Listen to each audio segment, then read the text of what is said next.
जानते हो, आपके पड़ोस के ही है। 14 मुकदमे जिस व्यक्ति के ऊपर हो, आपराधिक रिकॉर्ड हो, कायदे से तो हिस्ट्री शीट खोलनी चाहिए उनके खिलाफ। क्यों नहीं खोल रहे मेरे समझ से परे है।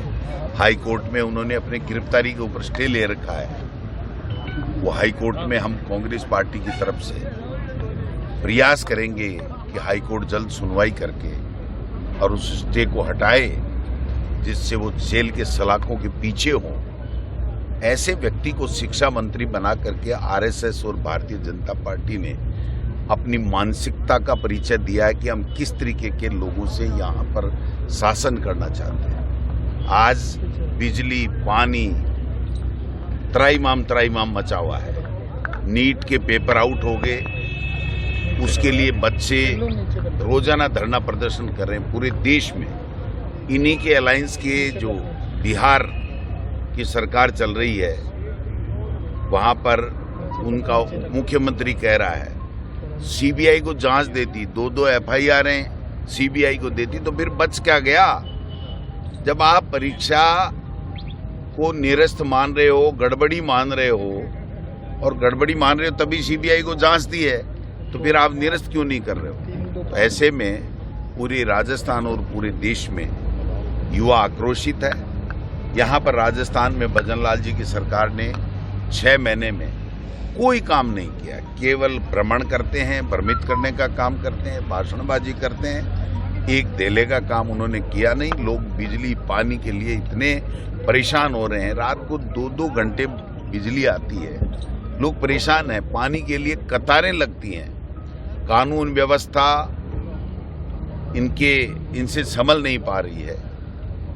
अपराध बढ़ रहे हैं, महिलाओं के ऊपर अपराध बढ़ रहे हैं, रोजाना हत्याएं हो रही हैं, बलात्कार हो रहे हैं, चेन स्नैचिंग की घटनाएं हो रही हैं।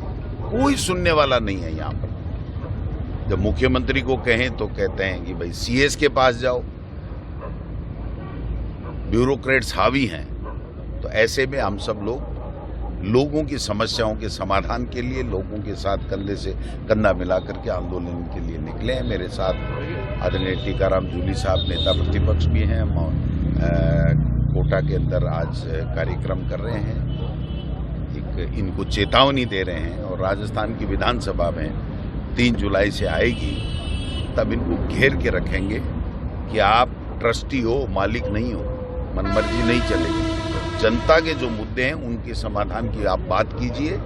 ये अनर्गल बयानबाजी और बकवास बंद कीजिए। कांग्रेस का पलड़ा हमेशा से भारी रहता है, किस तरीके की तैयारियां हैं? देखिए, पांचों जो सीटें हैं वो इंडिया अलायंस की है, 5 सीटें। तो मैं समझता हूं कि हम 5 सीटें जीतेंगे। हमने कांग्रेस के संगठन को मजबूत करने के लिए कल एक कमेटियां बना दी हैं। कांग्रेस के संगठन को वहां पर ब्लॉक, बूथ, मंडल लेवल उसके ऊपर मजबूत करेंगे, नए लोगों को जोड़ेंगे जो हमारी विचारधारा में विश्वास करते हैं। और इस बीजेपी की सरकार राजस्थान की और एनडीए की सरकार दिल्ली की जो गलत नीतियां हैं उनको लोगों को बीच में लेकर के जाएंगे। और हमारी जो अच्छी योजनाएं थी कांग्रेस की सरकार के समय, उनको जो ये बंद कर रहे हैं, चाहे चिरंजीवी, मुख्यमंत्री चिरंजीवी योजना हो, चाहे इंग्लिश मीडियम स्कूलें हों, उनका हम लोग विरोध करेंगे। Thank you sir. Thank you. आज जिस प्रकार से पूरे प्रदेश के अंदर बिजली पानी की जो व्यवस्था बिगड़ी हुई है, कानून व्यवस्था बिगड़ी हुई है, इतनी भयंकर गर्मी है, और आप देख सकते हैं कि लगातार जो है लाइट जितनी कट रही है, ट्रिपिंग है, ऐसा तो कभी इतिहास में नहीं हुआ जैसी हालत आज हो गई है। न पानी की व्यवस्था है, कानून व्यवस्था के तो आप ये समझ लीजिए गरीबों को पकड़ने के अलावा कोई काम नहीं है। अपराधी, माफिया सब सड़कों पे बाहर घूम रहे हैं, और ये हालात आज इस सरकार के, इसके विरोध में कोटा के अंदर बड़ा धरना है जो हम आज प्रदर्शन करने जा रहे हैं। ठीक है सर, उपचुनाव होने वाले हैं, उपचुनाव में हमेशा कांग्रेस का पलड़ा भारी रहता है, किस तरीके का दावा उपचुनाव? तैयारी पूरी है, अध्यक्ष जी ने पूरी तैयारी की है, और सब कांग्रेस के लोग मिलकर लड़ेंगे, और 100% जो रिजल्ट है वो कांग्रेस के पक्ष में। कितनी सीटें जीतने की उम्मीद है? 500 की 500 आएंगी हमारी। क्या अकेले चुनाव लड़ेगी 500 सीटों पर कांग्रेस? ये तो आलाकमान तय करेगा। 500 पे हम लड़ेंगे नहीं, हमारा इंडिया गठबंधन लड़ेगा। देखिए लगातार पेपर लीक के मामले सामने आ रहे हैं। नीट और जो उसके पेपर लीक हुए हैं कहीं ना कहीं बच्चों के भविष्य के साथ खिलवाड़। देखिए सारे लोग मिले हुए हैं, इसलिए इसको ये कार्रवाई नहीं कर रहे हैं। आज भी आप देखेंगे कितने दिन गुजरने के बाद में भी पेपर अभी निरस्त नहीं किया गया है।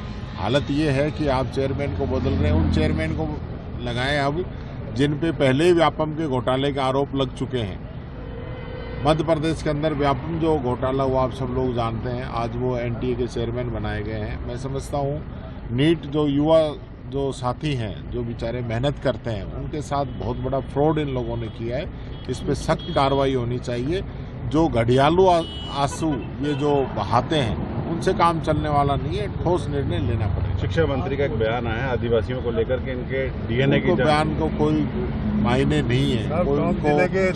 उनको जो है उनको कोई सीरियस नहीं लेता है, रोजाना बयान बदलते हैं। मैं तो कहता हूँ राजस्थान का दुर्भाग्य है कि जो शिक्षा सबसे महत्वपूर्ण चीज़ है जो बच्चों की नींव का काम करती है, उसके मंत्री इस प्रकार के हैं कि जो रोजाना इस प्रकार के बयान देते हैं, कभी धार्मिक, कभी सामाजिक, कभी समाजों को लेके, वो गलत है। ऐसे लोगों को